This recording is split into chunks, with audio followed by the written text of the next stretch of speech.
1, 2, 3. Hello and welcome to Green Queens, the perfect podcast for imperfect environmentalists. We're your hosts, sustainability and climate presenters Imogen and Abbie, and this is your guilt-free guide to living a little greener. So adjust your crowns, let's get green. So Abbie, do you want to tell us about today's fabulous guest? It's a very exciting guest because this guest is from Grimsby and I am also from Grimsby. And actually, this guest and myself did go to like an amateur dramatics club called Stage One, and we used to get like do dancing and do theatre and things. But that is not why we have got her on today. We have also got her on because since our days trotting around singing to Annie and the Beatles and whatnot when we were like 10, Jordan Brompton is our guest for today, and she has gone on to co-found, I think, arguably one of the biggest clean tech companies to have come out of the country and certainly ever to have come out of Grimsby. But it's an incredible company called Myenergi. It essentially allows you to power your home, your car off of renewable energy in a completely circular way. It's all manufactured, I think all, or at least largely manufactured. Largely manufactured in the UK, yeah. In the UK, in Grimsby, she's managed to keep this whole company and this whole amazing organisation within Grimsby, give loads of people jobs. She also is doing it with great hair and amazing shoes and always looking so incredibly turned out. And yeah, I just feel like she is the perfect guest for Green Queens. I think she is 100% the perfect guest. And she's also, she's not stopping there with her work at Myenergi. No. She's also a board level advisor, an angel investor. And I think what we really want to get onto into this podcast is the fact that she obviously works in the clean tech industry, a typically very male dominated industry, and she's totally dispelled some of those stereotypes. She's brought so much sort of pizzazz to this otherwise quite beige industry So I personally want to know, how did she do that? What are some of the things that she's learned along the way, and what's going to be our next challenge? Especially because, like I say, we grew up together. We, people that we grew up with did not go on to do these sorts of things. And even she has talked in great length and depth about that and about how her kind of experience growing up has impacted the way that she has gone on to run a really successful business. So I am super excited for this conversation. Woo! Let's meet Jordan. Let's meet Jordan.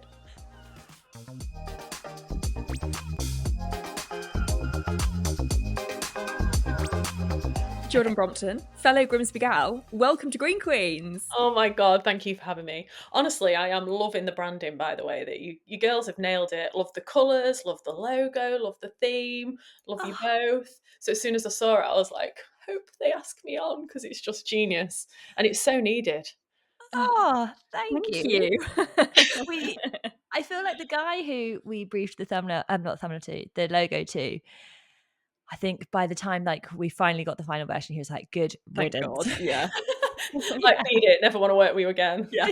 We were like, we love it, but we love that, but he was like, wow, girls, get lost. Such a female approach in it, because we're so gentle. It's like, yeah, totally love it. I just want everything that you've done originally, Jane.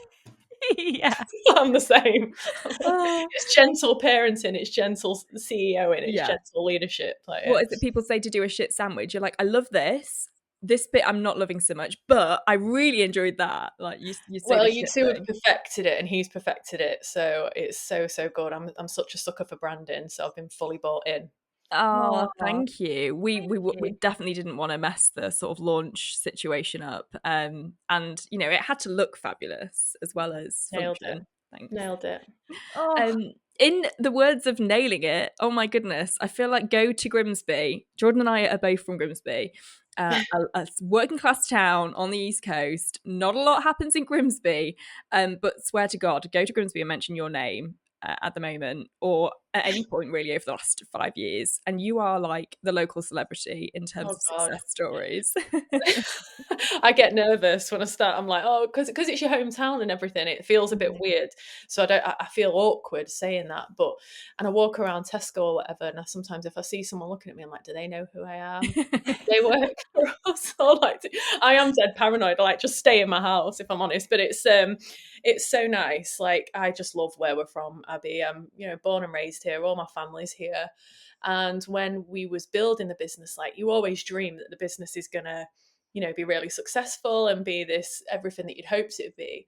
I can't believe we actually pulled it off, if I'm honest. And I'm just me and Lee, my co-founder, always wanted to keep it in the town, because everybody moved out. Like, anyone that was doing anything decent, not now, it's settled down a bit now. There's some really successful entrepreneurs and like just as equally big names coming out of Grimsby for successful businesses or work that they've done in TV or entertainment. And actually the Grimsby grit and talent runs true, but there was nothing like technical, like, you know, like to build a career in tech or renewables or something that was homegrown, that and I just thought, why the hell would we take it offshore, or why the hell would we take it to a city like we've had the opportunity to multiple times? I just really thought it was important to like keep it in the local community and provide some jobs. And it's so nice to see even people that have moved on from Myenergi, because Myenergi's been through its roller coasters, but just by having the Myenergi name behind it has propelled them onto like really successful careers. And that just makes me so proud to see people go on and just like live the best lives and still be based here as well and earning great salaries and climbing the corporate ladder in like the renewable or the EV world, from going from like teaching or just like some random job before to like actually having a full-blown career is just so satisfying to see. So I think that's what's important, and that's what makes the world sort of go round. And I may have hastily got into the fact that you are a Grimsby celeb, but for anybody that doesn't know what Myenergi is, do you want to just do like a kind of whistle stop, what on earth it is, how it came about, for anybody listening? Yeah, so we're a designer and manufacturer of eco-smart tech, so homes that have got solar panels. We basically design products that maximise that solar in the home, either to your electric car charging, water heating, battery storage system, and then link it all together on one app. And for the bulk of our products, apart from the battery, we do the battery controller. We manufacture all of it in Grimsby, at our site in Grimsby, and we've got a site in Ireland as well. So we literally designed it from scratch, me and Lee, from the ground up. Lee's the electronics engineer, and I'm the gobby sales, brandy, business development, everything else sort of business partner. We call ourselves Pinky in the Brain. And that was 2016. I've known him for a few years, being a Grimsby gal and a Grimsby guy, and we've worked together in the past. And then we joined forces in 2016 because we both had a passion for the renewable industry. That was random because I didn't grow up going to school thinking I was going to work in the renewable industry. I sort of fell into that. And then I realised it was very male dominated. It was very meh. Like, that's the only way I can describe it. At the time that I got into it, I was Beige. like, meh. Yeah. So boring. So I was like, how can we like disrupt it? But I wasn't that clever. I wasn't thinking like, how do we disrupt it? Like, I wasn't using those cool businessy words. I was just looking at the competitors thinking, boring. Let's give it a personality. Let's give it a brand. And then fast track to where we are now. It's, you know, over 600,000 products that we've built and shipped. We've got offices all over the world, and our HQ is still in Grimsby. Woo-hoo. And it's so amazing because both of me and Abby, we have both filmed at the HQ in Grimsby for sort of separate things. And it is so extraordinary because you kind of drive around the corner and there's this incredibly cool black building that sort of emerges from the landscape. And then you go into the offices and they are just like something out of San Francisco. Everything is really cool. Everyone looks really fabulous. And you can feel this sort of visceral energy that kind of emanates from everyone. Everyone seems really, really proud to be there. And then you go into the manufacturing facility. And again, like, incredible to just open this door and you're like, wow, this is all here. But you're so right. Before Myenergi, pretty beige in this industry. Lots of people called Dave, lots of people called John.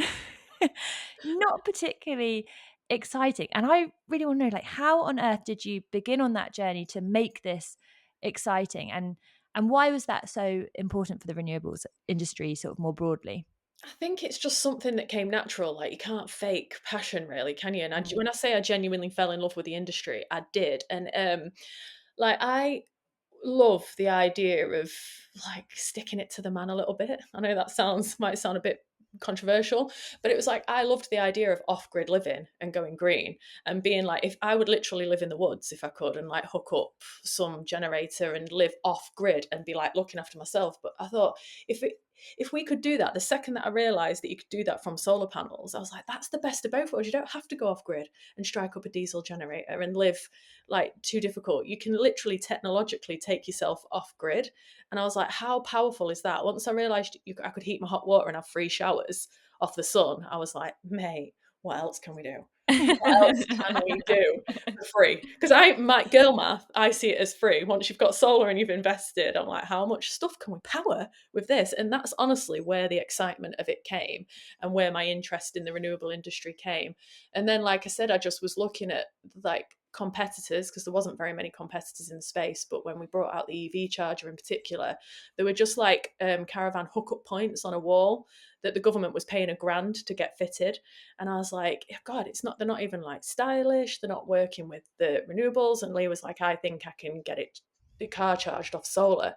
And I was like, if you can do that and I'm driving around on free sunshine miles, I will sing that. I will sell that shit from the rooftops. I will shout that from the rooftops, because I don't like giving the oil industry all my money. Like, why all of a sudden are people trusting the oil lobby and the oil industry? Like, what's this weird dynamic against the renewable industry at the minute?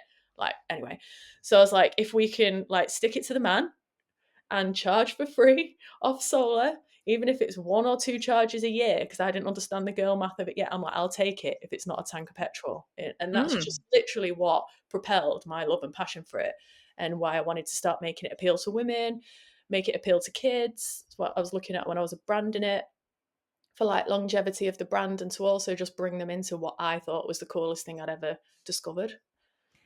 That's so amazing. And I think kind of reflecting on the overall kind of Myenergi brand, actually it is all about girl maths, or sort of disguising girl maths, rather than let's go hug a tree and save the planet. That's kind of like it's a byproduct of really, really good girl maths. Yeah. I love that we've just discovered that on this call. Girl math. No, it is. It's like, I bought some solar panels for like 20 grand. Yeah. Free. Free No, showers free. and hair masks, and I could shave my legs. It was 20 grand at the time. Now it's like 5 to 7 grand that you can get panels fitted or something for. So it just shows how much like the price of the tech has dropped, and how like how more accessible it is to everybody, and how the industry's moved over the years. And that just makes me so happy, because I think the more we can take people virtually off grid, I know it's not technically off grid, but virtually off grid, the less pressure that is on the wider systems, and the less pressure that is as a country, and then the cheaper electricity is for the people that need it. And it's just a force for good, and I won't be told otherwise. Was there a point, Jordan, when you were kind of working on things, and maybe in the early days, that you were like, shit, we've actually done this, like this is going to blow up now?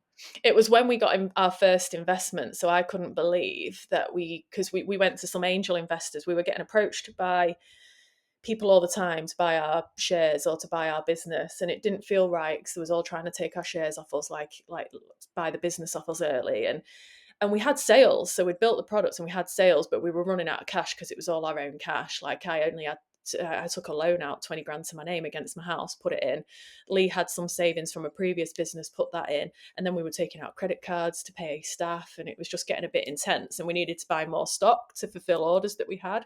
So it was when we first got that investment from Sir Terry and Bill, we went to Liverpool to meet them, and we got 1.8 million. And I was like, I'd never seen that kind of money in my life. And then when it dropped into the bank, I was like, we are unstoppable now. Yeah. It's like, we have made it. Little did I know that like there's companies out there raising 800 or 900 million, didn't even know that was a thing that we had to compete with. But I was so happy with that 1.8, and it just really it just took off from that point, because we could afford to buy the stock, we could afford to invest in the branding, and but I think like of course there are companies that are raising like billions of dollars or whatever, but like 1.8 million is still a huge amount. It's a huge amount of money, and it's a huge amount of money when you have put in 20 grand of your own money. And what fraction of like does that represent of your house at that particular point in time? So it's just mind-boggling. And I can imagine sort of logging into your online banking being like, screen grabbing it and all sorts, and then looking at it in the morning and manifesting it into my bank. Yeah. Rolling around in wads of cash. That's what Because I'd we have didn't done. have, we didn't have that growing up, did we, Abby? It's not the area. It's not, you don't No. see stuff like that. You don't see success stories. You don't know that you know that amount of money exists, but you don't know. And then what you can do with it is just super epic, because we just grew and grew and grew the business, and the sales from there to a 65 million turnover business at one point, and profitable. We did it profitable. It's not all sunshine and rainbows, because it has been bloody difficult in the past few years. And that's been hard, like really, really hard hitting, because we were scaling, ready to maybe take the business public and raising more cash. And then the war in Ukraine sort of crashed the market. And then there was loads of problems with supply chain and over flooding of Chinese stock onto the industry. And everything became more crowded and competitive. And we had to start scaling back, like shrinking back down to where we were without like the market booming like it was. So it's had its times where we've had redundancy rounds, which has been felt horrendous, especially when it's in your hometown, and which I've spoke to you about before, Abby, like torture. It was horrible to go through, and worse for the people losing their jobs, but just not nice to be the one delivering that news or doing that. Hated it. But the market seems to have gone steady now. We still have to control costs. It's just a lot more like steady and like growing slowly, instead of this spike that we had when we had subsidies all over the world, because we don't just operate in the UK. When everything was so heavily subsidized, sales were just like going through the roof. Then when all the subsidies got cut, it just started to taper off and go back to an organic level of growth. So we've just been scrambling in the background, trying to catch up with that, see which way the market shifts, make sure, and then that slows down innovation. So we've been trying to, then things are coming onto the market, and it's not always good to be first. It can be really difficult to hang on to your top spot. So it's not without its challenges, but that it is still fun to talk about that growth stage, because it was literally the best time, one of the probably the best time of my life, because I had my daughter. It was all fire, like all guns blazing. I was like getting recognized and winning like national awards for female in tech and entrepreneurship. So I was just like in this weird blur of like growth and a days, and it was just so much fun. Team around us, lots of traveling, cool sponsorship of the racing, just good vibes growing the brand. Just literally something that I'll never ever forget. And how on earth you managed to juggle all that while also starting a family is a whole, like, I'm at the point now where obviously my husband and I are having this conversation daily, do we, don't we? And Yeah. I'm of the mindset that I kind of need to like get to the point where my career is sort of done to think about having a child, let alone be on the up living this crazy life and then go for it. What were you thinking? I honestly, like, I've always, something switched in me, because I was never actually that maternal, and I was the same as you. I was thinking, oh, do we, don't we? I was a career girl, Myenergi was taking off, and then something just came over me where I was like, I want a baby right now, like I want one now. And I just leaned into that like natural feeling of feeling like I was ready. And it was a bit like, when you meet your partner or something and you know that they're the one you're going to be with. I just knew that I wanted a baby. It was like a little calling or something. And it was like Bonnie was just so meant to be here. And I honestly haven't had that feeling since. And I talk about this as well, because there's so many societal pressures, like when you're giving her a sibling, what are you doing this, what are you doing that? And I'm like, I don't know. I don't know if that's something that I want to do. So it's just that women, we have got so many pressures, and it was hard. Like, I'm not going to lie, because it was in the real ramp up growth stage. And it was through COVID and stuff as well. So, which COVID was actually a bit of a blessing for me, because it meant I got to spend a lot of time at home with my new baby and to do work from the laptop. And that was acceptable, and work from home, because in Grimsby, and even my own business partner, Lee, was not a fan of people working from home at that point. He's quite old school. I was like, I could totally do this. Like, my entire work is online. So I just leaned into it, carried on working from home, had some great time with my baby, brought Bonnie to Austin, to Fully Charged Austin. And Bonnie came when I was supposed to be launching my book on stage at Fully Charged. I was packing the van to head down to Milton Keynes. I think it was when it was in Milton Keynes. I was coming to do a book launch for the Sparky book, and I just didn't feel the baby move. And I was like, oh my God, I'm going to go get checked. And then, like, not even 8 hours later, she's out and in an incubator and 8 weeks early. And I'm like, Dan and oh my God, Rob, like, I won't be coming. oh This my God. happened. But I feel like, because, you know, I've seen your daughter at loads and loads of events. She's been so part of the Myenergi journey. And I guess actually she was born at a point where it was like super on the rise. And then Mm. her whole life has kind of tracked the Myenergi journey as well. But yeah, like, I mean, Abby and I have definitely had this conversation of like, how on earth do Figure it people out. juggle? You'll do it. You just do it. We're super women. Honestly, women have got some extra special skill where we just manage to juggle it all. We get exhausted, but if you need, like, hopefully, I think you have got good partners that support you. Like my husband's the best. And when Myenergi had some success for me, like for me financially, we didn't buy fancy things. We just made our home really lovely and invested it back in him so that he could stay home if I needed to travel, because then I wouldn't deal with mum guilt, because mum guilt's like a real thing being away. But if you know that they're with the dad, and it, you know, and you've got that good balance where you can support each other, and one takes a career break or one leans into theirs, it's that nice give and take. And it takes, that's why I wanted to stay in Grimsby, because it takes a village, or and I've got good support network around me. So that's We how I manage it. talked. I couldn't do it without the support. Yeah. There was a little bit about we sort of touched on this with Laura Tobin, our last guest, because she referenced the fact that she went and did some filming in Svalbard. It's an area in the world that has seen some of the biggest impacts of climate change in terms Wow. of the ice melting. And she flew there.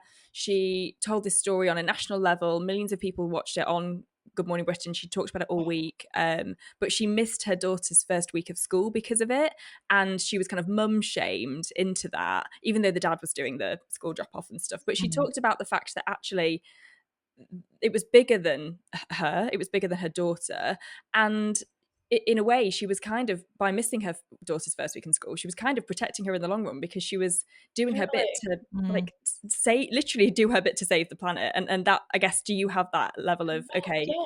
And when her daughter sacrifices are grows being up, made? who's she looking at as a role model? A epic mum that went off and did that while she was with a loving dad. Like, I won't take the shame off people. Sometimes I get like, oh, you must, you know, you've sacrificed a lot for like Myenergi. I don't.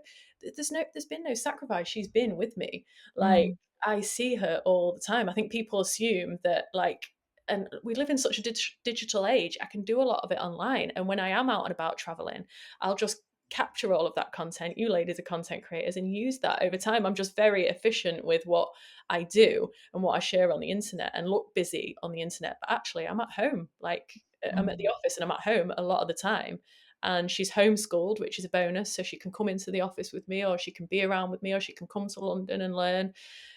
So I just keep her. She's very, very tight knit. It's a very tight knit family. It's not, don't work for everybody. Super privileged and lucky, because of the success of Myenergi has allowed me to do that. And I have got a good partner, but it's just what works, what works for us. And yeah, I'm super grateful.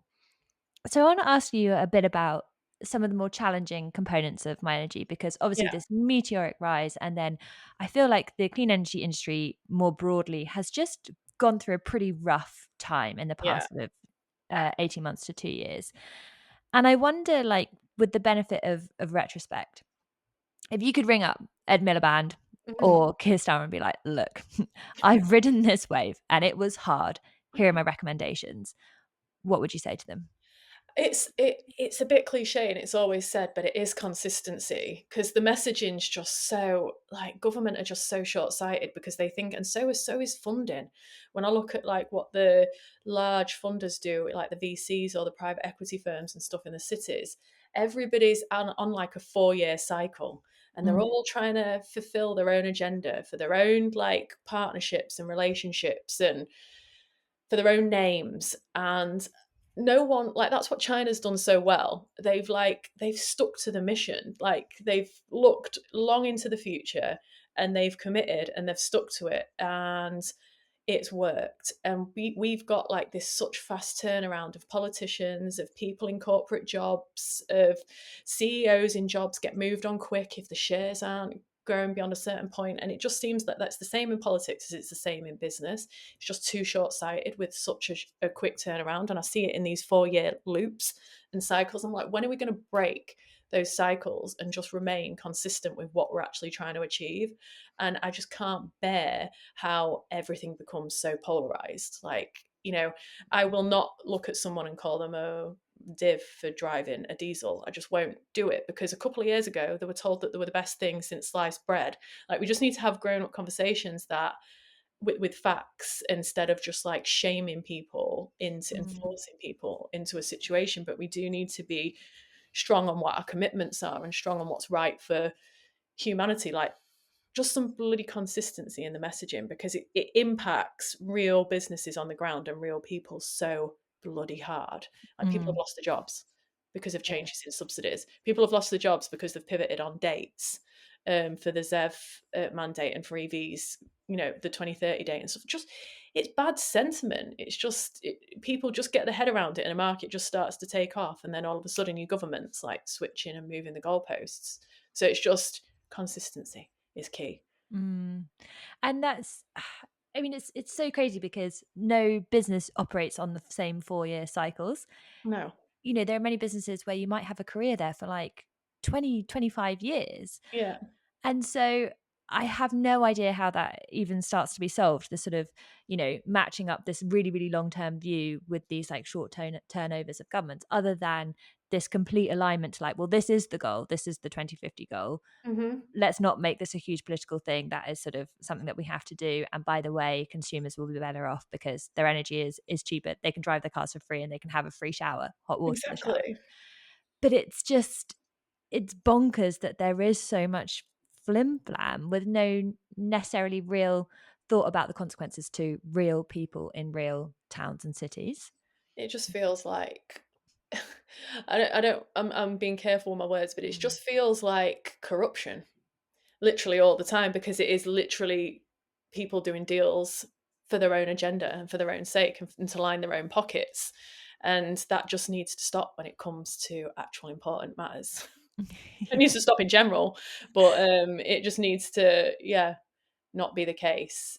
So it's hard, because I don't know what the hell I'd say to them other than just take your mind off this short-term goal and actually think about like your great grandkids, and think about even like millennials that can't buy houses at the moment, and our age group. Like, let's just actually start thinking about people that make this country go round, and just have a little bit more long-term vision, and run it like it still needs to be run like a business in my mind, but run like a business that's going to be going for 20, 30 years with solid culture and solid leadership, not swapping someone out because the profits drop by a tiny bit, or, you know, and someone that's not an expert gets brought into that office that's got no clue about how the industry or how it works. That's what you see. You just see movement so much of industry with government experts. They've moved from medical to like renewables or tech, and you think, what? How's that going to work? Like, literally, how is that going to work? Like, well, go to Wikipedia. Energy. Like, listen to the people that are on the ground. It's always the same. Like, when you're running a business, your shop floor will tell you how it's run. Your customers will tell you how it's run. Listen to your customers, which is your people, your constituencies, your people in your country. Like, just listen to the ground up. Stop trying to tell us top down what's right and wrong. You mentioned a little bit about... I'll get off my high horse. There was some chit chat there about movement, and that's something that you have done recently, a fair bit of movement, Jordan. You have stepped away from Myenergi. Tell us a little bit about that, or as much as you want to divulge about that. I've been thinking about it for a couple of years. Like, at the end of the day, I've been building a business to be able to hand it to. It's super stressful when it's yours and you're close to it. And when you've built it to a point where you think, right, well, that's it now, it's working. There are actual experts that help you take it from a 50, 60 million turnover business to 100 million turnover business. Funnily enough, I've never done that before. And it's like, you can be trying to reinvent the wheel and burning yourself out and being absolutely exhausted. So for a couple of years, we've been getting the team in the right place, and we recruited a new CEO. We've been in a CEO search for like a year or so. And we found a guy that's grown a business from 30 million to 90 million. He's like, years of experience. So we were like, now's the time. And actually, I thought, I've done well out of Myenergi. I've like literally, I'm quite entrepreneurial. Like, I've made investments into other businesses in clean tech as well. And I wanted to give them some more time. I often get presented with opportunities that come up that I can't do because I give up my energy, like my all. And to be honest, I was just ready for that entrepreneurial like itch. Myenergi is my baby. It's in my hometown.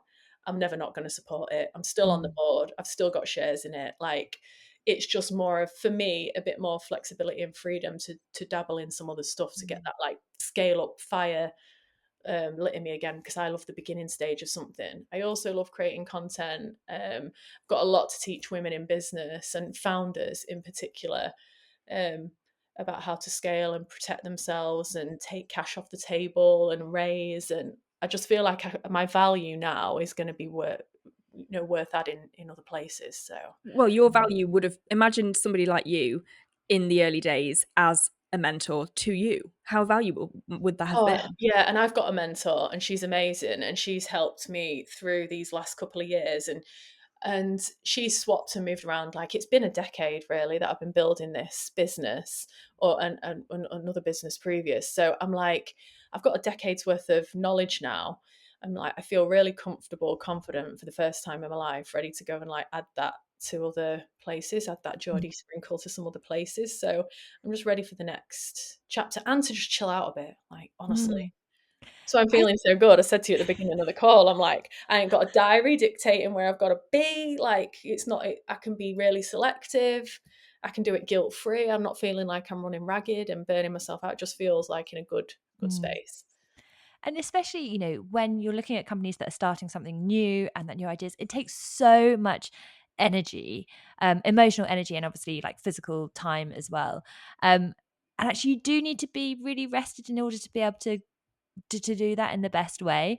Yeah. And I imagine that you are exhausted after this journey. Proper burnout. Like, I look back and I am, when you read all the symptoms of burnout, I am properly burnt out. So I'm taking a lot of time to like sit, document, reflect, doing a lot of writing at the minute, a lot of like thought pieces that I've been thinking about.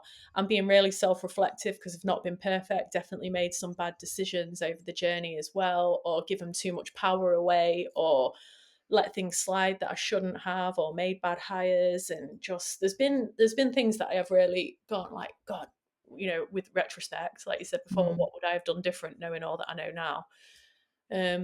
So it's looking at that and getting in there early to help people on their journey without having the weight of the world pressure yourself. I hope one of those reflections is, should have got the fringe sooner, because it's looking fabulous. We were saying this at the beginning of the call. Imogen was like, Jordan, your fringe is looking great. And I said, can we do this on the podcast? Because it's such a good fringe. Fringe and is Imogen and I, fringing. we have both failed at having a fringe. And I feel like we got a fringe thinking our fringes would look like your fringe. It didn't. It's hard work, but I am liking it this Full-time time. job. It's a full-time job. It's a full-time fringe, but it's I'm liking it. It's just I'll never really go too risky with like the color or anything anymore. I did all that when I was like 18. So when I'm needing it's like a new era. I'm in a new era. So I'm like, left Myenergi, got a fringe. Step one. It's like when you're young and you go through a breakup and you have to have a whole new identity. But I mean, I'm in my full revenge body. Yeah. I remember my sister, she went to go and get a fringe cut, and the hairdresser said to her, have you recently broken up with someone? And she was like, yes. And she said, then no, come back in a week's time. And if you still want the fringe, I'll cut it. But you Abbie, you got your fringe, and I was like, oh, it does look really great. And then you said, sometimes it looks a little bit double red duke. And for those who are not familiar, the Double Red Duke is a really nice pub in the Cotswolds where there's some kind of like 17th century king or pull it something. up. Baroque. Just I'll get the Double Red Duke. No, I do wake up in the morning and it's like, yeah. My husband's like, whoa. It is a whole full-time job. And can I just say also, it actually wasn't me. This is not a great photo, but I feel like that shows you the Double Red Duke. Oh yeah. Yeah. So it was like the fringe, it just sort of took on. It was going like a little Macca's. Have you got a cowlick? Because sometimes no, I don't. Because I've cut a fringe in Bonnie as well, so she's like my little twin. We're both fringing together at the moment, and it's so funny. And she's got a little cowlick, so it goes into a side fringe. Where I was trying to go for like the Sienna Miller like split parting vibe, like, but it doesn't always work. It just goes wherever it wants to go. It looks great. Thank you. It's giving Sienna Miller. It's not giving Double Red Duke. That's what we can just aspire to, Abbie. Yeah, I know. But I think looking ahead to the future then, so grand plans, like so much brain space and fun things in the pipeline. But do you also feel a level of pressure from people now Yes. looking at you and wanting to know what is next? So much pressure. I actually did a post about that the other day because it's like everybody's like, "Oh my god, what are you going to do next? And why have you left? I can't wait to see what you're going to do next." And I'm like, I actually just want to do nothing for a little while. Mm. But when I say do nothing, I mean do nothing without the pressure on. Yeah. So it's like I'm still dipping in. I'm still creating content. I'm still speaking to people. I've got companies reaching out to me for advisory roles and sort of like NED roles and companies that are wanting investment. So I'm trying to figure that out because there's honestly not a lot of funds flow in the UK, and I really would love. That's another thing I'd tell our government that's in now, because they can't do everything. It's not. We don't know if it's not their fault for where we're at right now. So if they was going to do anything, it'd be like invest in British manufacturing, invest in Mm. startups. Like let's get like there's so many good businesses out there, and like just ones that are reaching out to me. I'm like, God, if I had if I had pots of money, I'd be helping people all over the place. So I'm going to try and figure out how I can get some of these startups that I think are really, really good. And obviously, naturally being in the space, there's a lot in the space. And I invested in a couple last year. I've got one called Mat Zero, which is brilliant. Which is, Oh, yes. have you seen that? Yes, they are amazing. Yeah, so she's a female entrepreneur, total badass. She's an engineer, and she's developed this product that heats the people, not the space, and it's for like disaster relief areas and refugee camps because they end up burning all sorts to keep warm and then poisoning themselves. It's horrible. Like the industry is horrible, and she's traveled around the world. She's worked in refugee camps, and she's developed a mat that heats off a little battery pack and off solar, and trying to help her. It's getting to go to market phase, so I'm trying to help her, but I haven't been as hands-on as I could because of Myenergi, and it was in my spare time, and spare time I'm with Bonnie, so it's like I've been really took on too much, but now I'm going to be able to give these companies like a bit of time.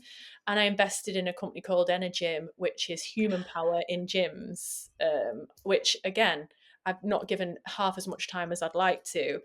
Just gave them some cash in the early days, and now I want to get involved with them because they're still going strong. They're signing up like big gyms. They've got like a long roadmap of products that they want to release and retrofit into other gym equipment, which powers the building. So it's like if you're on a spin bike and there's 50 spin bikes, and there's however many classes in a day, you can literally put that power back into the building like little human power, which is just amazing. Oh, so because I saw you post about Energym on Instagram a few months ago, and it reminded me of this incredible program that was on the TV probably like 5 or 6 years ago, Yeah. in which they had a group of spin bikes powering a house. Mm-hmm. And they asked this family to just live their life totally normally. And this family didn't know that these bikes were powering their home. And the people on the bikes, they could see sort of energy consumption in the home. Yeah. And every time the fridge was left open or the kettle was put on, they had to cycle so much harder to keep all of the lights on. So like every time the fridge opened, they'd be like, no! And what a I great thought idea. it was so amazing. And when I saw you post about the gym, I was like, this is that TV show in real life. Yeah. And how cool that you can connect like how fast you're running or how fast you're cycling to an amount of power that you're generating. Yeah.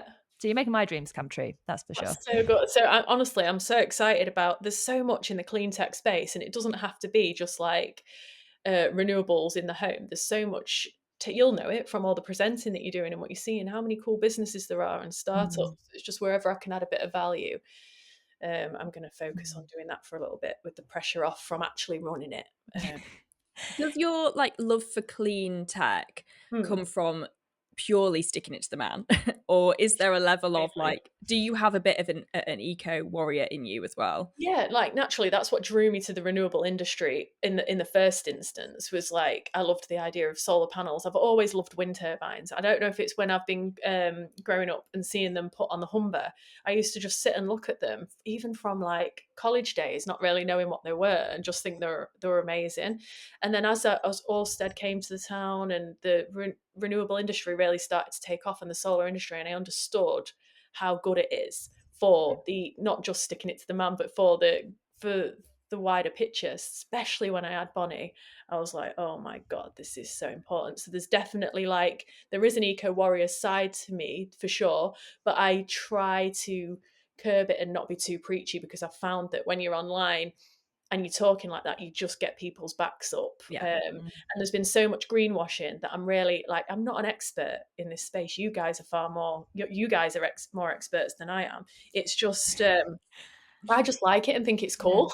I don't really like, and I do genuinely believe in my core that it is better than drilling fossil fuels and processing it and spewing it out into the atmosphere. I just don't understand how it can't be.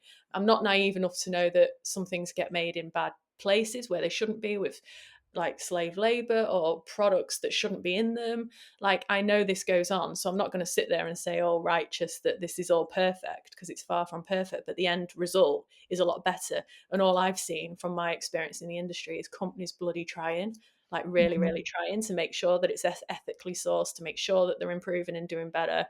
So when it's just bashed all the time, I try not to feed into the politics of it and just try and like lead with how I genuinely feel and the facts that I've seen and the companies that I've worked with and the little bits of nuggets of information that I know, and just try and talk to people instead of being like, this is the way that you've got to go.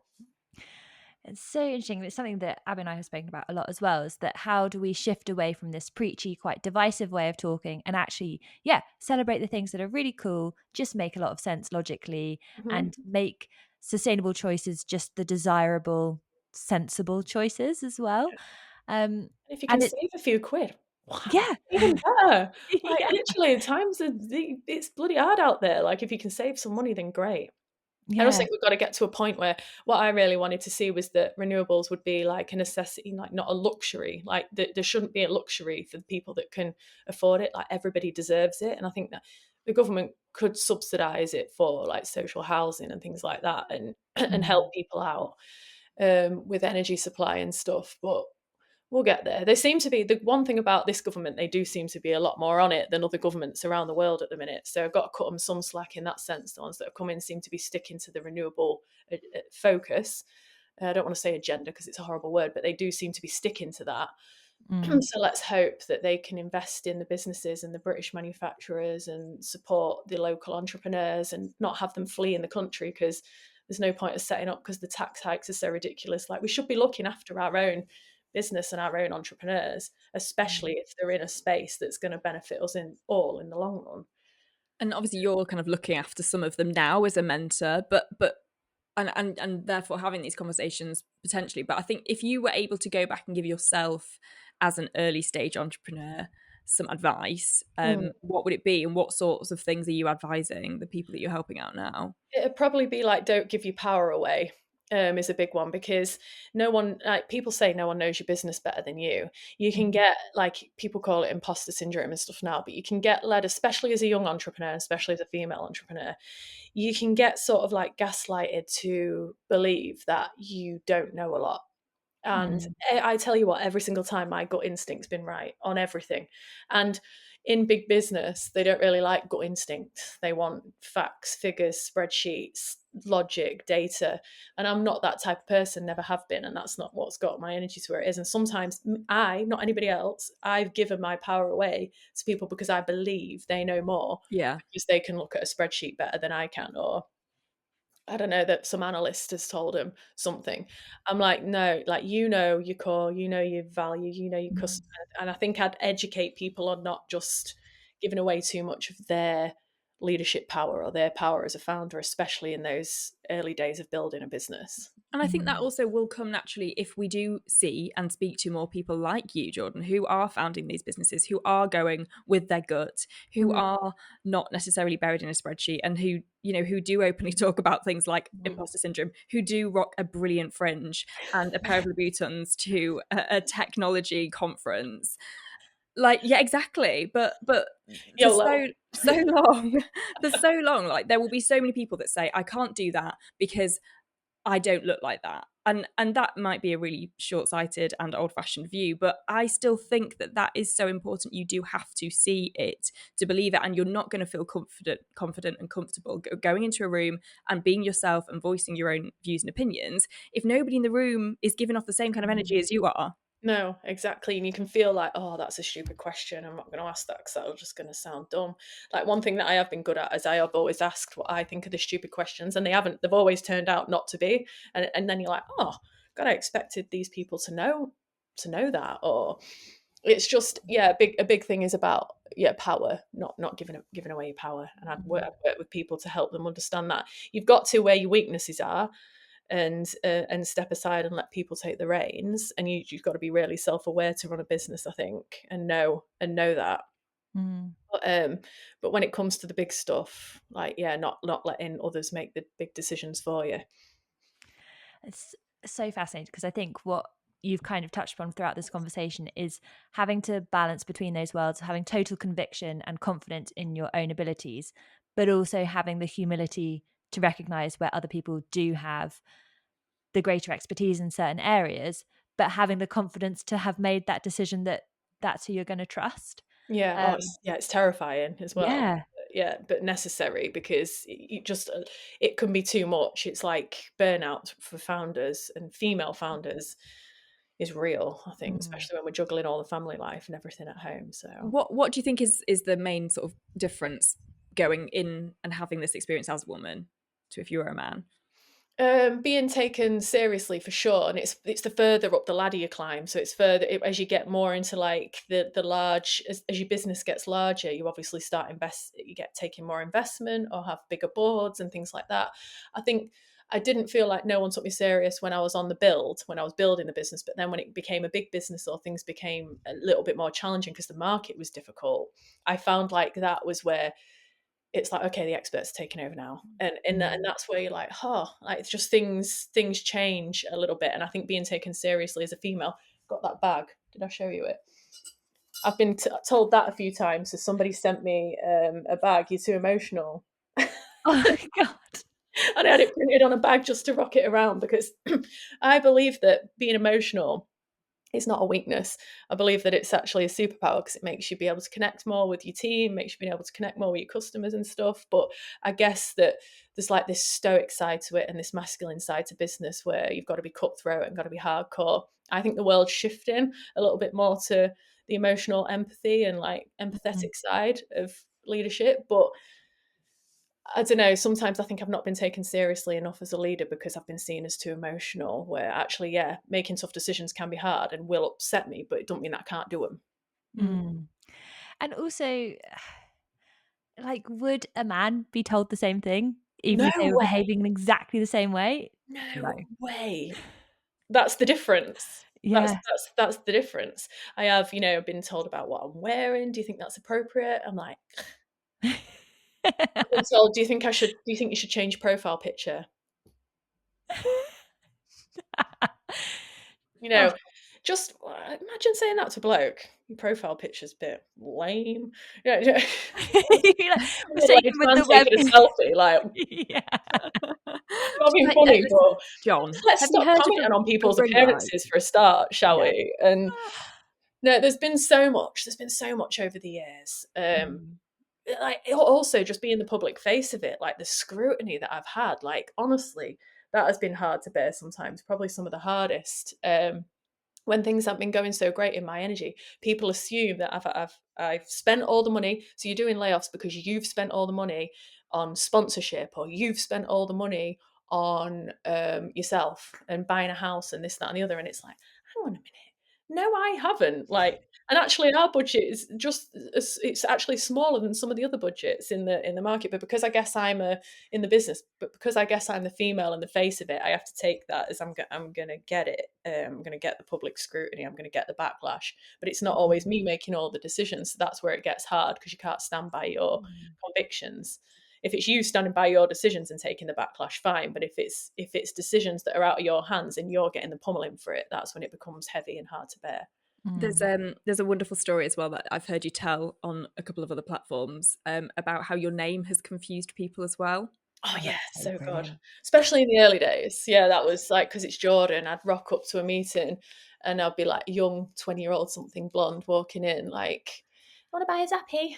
And they'd be like, oh my God, I was expecting, I don't know, not you, to walk through, like, just physically disarm people, because Jordan had been emailing them and it was before I had a profile or a LinkedIn or anything like that. And then I'd rock up and they'd be like, I'll have 100. So I'd use it as a power as well. Sometimes we use the femininity, I'm not going to lie. you got to use what you got, I think. Yeah. No judgment for that whatsoever. Exactly. As we come to the end of this podcast, I wonder if you could share with us some of your slightly more bougie, guilty pleasures that you're like, ooh, feel a little bit bad that this perhaps isn't operating in the best interest of the planet. We've both confessed to long haul flights, that kind of thing. What's on your Yeah. list? Well, I got a lot of stick a few years back because I got picked up by a friend in a helicopter. I'd never been in a helicopter before, and he literally came, picked me up, and took me and my daughter for a little spin around, and then also offered to pick me up and fly me over to Wales to see Jenson Button race. And I was like, I really struggled with it. Like my team were like, you can't really do that. Or if you do, you can't put it online. And I thought, why can't I? Like, this is like my life. This is crazy. I'm a Grimsby kid that's grown up with nothing. I've got somebody that we're doing some work with offered to come and pick me up in a helicopter. The little girl in me is actually really excited. Like, can I not just have that? And I think actually hiding it from the world is worse. Yeah. So I shared it on my Instagram and I was like, this is the coolest thing. It's not like showboat. It's like, this is my life now. This is what is going on. Like one of those pinch me moments.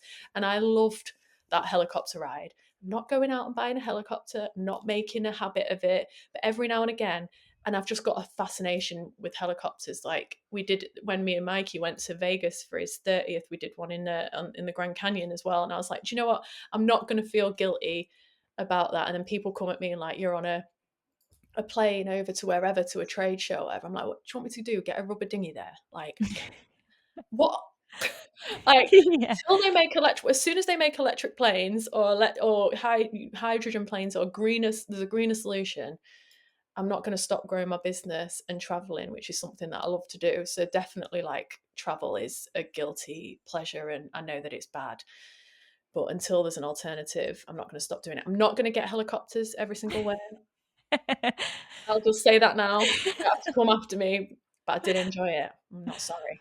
Oh no, I think that is an incredible confession. And at this point in time, where not all of the solutions exist, life is about balance and making those like conscious decisions And enjoying some of the Yeah. perks. Like, Yeah. Jesus Christ.